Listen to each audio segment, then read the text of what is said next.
ইরানের ভোরের নীরবতা ভেঙে একাধিক বিস্ফোরণের শব্দ, কেঁপে ওঠে রাজধানী তেহরানের আকাশ। এর পরপরই ইসরায়েল দাবি করে তারা ইরানের উপর আগাম প্রতিরোধমূলক হামলা বা প্রি-এম্পটিভ অ্যাটাক চালিয়েছে। 28 ফেব্রুয়ারি শনিবার ইসরায়েলের প্রতিরক্ষামন্ত্রী ইসরায়েল কার্জ এক জরুরি বিবৃতিতে নিশ্চিত করেন হামলার বিষয়টি। একই সঙ্গে পুরো দেশে বিশেষ ও স্থায়ী জরুরি অবস্থাও ঘোষণা করা হয়। ইরানের সম্ভাব্য পাল্টা আক্রমণের আশঙ্কায় সর্বোচ্চ সতর্কতায় রয়েছে ইসরায়েলি প্রতিরক্ষা বাহিনী। ব্রিটিশ সংবাদ মাধ্যম বিবিসির প্রতিবেদনে প্রকাশ পেয়েছে এ তথ্য। অপটিক্যাল ব্রাইটেনার, কালার গার্ড এবং ডার্ট লক সমৃদ্ধ অ্যাডভান্স ফর্মুলায় এলো নতুন রে ডিটারজেন্ট পাউডার।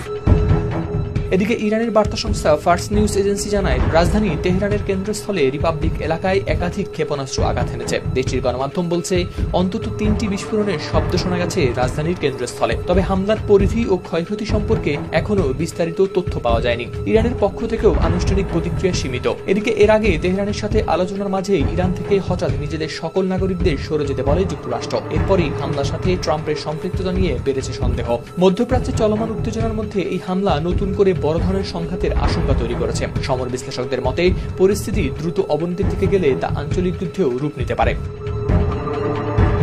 হাওলাদার শামীম,